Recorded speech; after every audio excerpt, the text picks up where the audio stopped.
This video serves as an info session for edTPA orientation. With regard to edTPA, this video intends to connect the cycle of effective teaching to beliefs about good teaching and to the edTPA structure. This video also aims to provide tips for navigating the edTPA website, a task-by-task overview, suggestions for success, and contact information. Before the info session begins, take time to consider what good teachers should know and be able to do. The cycle of effective teaching includes planning, instruction, and assessment. During each phase, student learning remains at the center of the cycle. edTPA is an educative teacher performance assessment. It was developed for the profession by the profession. Currently, the assessment is implemented in several states in the United States. In the state of North Carolina, passing the edTPA or a similar assessment is required for state licensure. edTPA is used as the required licensure exam at North Carolina State University. edTPA consists of 3 different tasks: planning, instruction, and assessment. Think of this like a cycle, with student learning as your primary focus. Throughout the cycle, keep in mind what is known about academic language. The first task, planning, involves building content understanding, supporting learning needs, using knowledge of students, and assessments to monitor student learning. At this point, you also need to think about justifying planning decisions.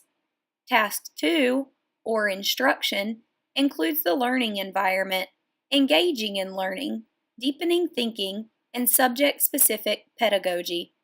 Continue to analyze your teaching and instruction.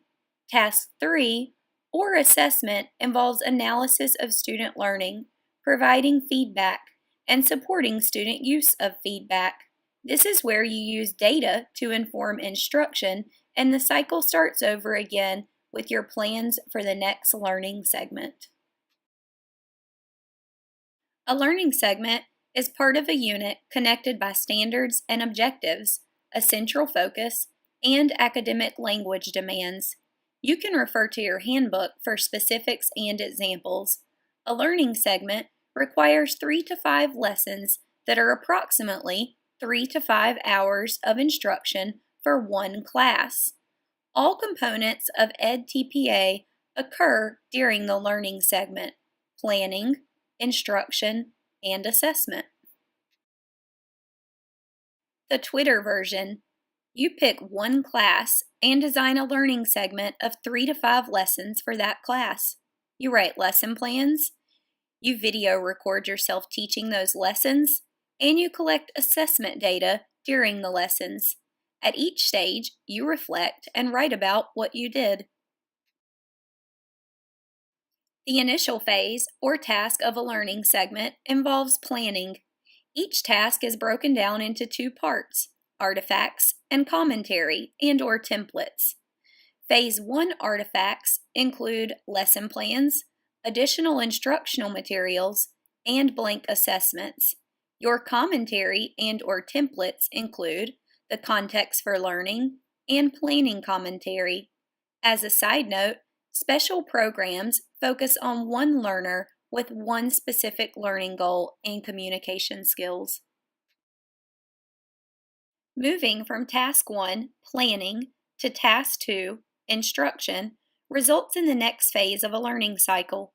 Artifacts for instruction include video clips and supporting documentation, which is optional. The commentary for this task is your instructional commentary. The final phase, or Task 3, involves assessment. Since assessment for student teachers in special education differs from other programs, we will look at artifacts for special education after the current general requirements. The artifacts for this task include 3 student work samples and evaluation criteria for the chosen assessment. 2 optional artifacts include if feedback is not written on samples, audio, or video files with optional transcription, as well as video for academic language requirements. Commentary for this task includes assessment commentary. For student teachers in the field of special education, the artifacts for this task include a daily assessment record and one work sample from the focus learner. Two optional artifacts include if feedback is not written on the sample, audio, or video file with optional transcription, as well as video for communication skills requirement. Commentary for this task includes assessment commentary.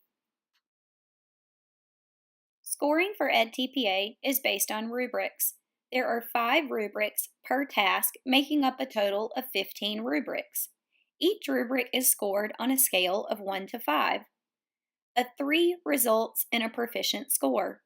The total possible score is 75. The cut scores for subject-specific edTPA assessments are listed on the Go link for edTPA.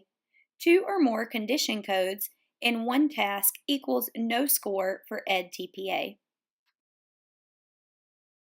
To get started with this process, you will again visit the Go link for edTPA. The web address to the link is go.ncsu.edu/edTPA. Explore the site. Then download the Making Good Choices document, your handbook, and templates. You must use your Unity ID to access this information. Take time to consider how your current understanding of edTPA influences your initial perspectives of what good teachers should know and be able to do. For further support, questions, or comments regarding edTPA, contact Dr. Sarah Cannon at secannon@ncsu.edu. You can locate Dr. Cannon's office hours by accessing the Go link for edTPA and clicking on Contact Us on the left-hand side of the website's menu.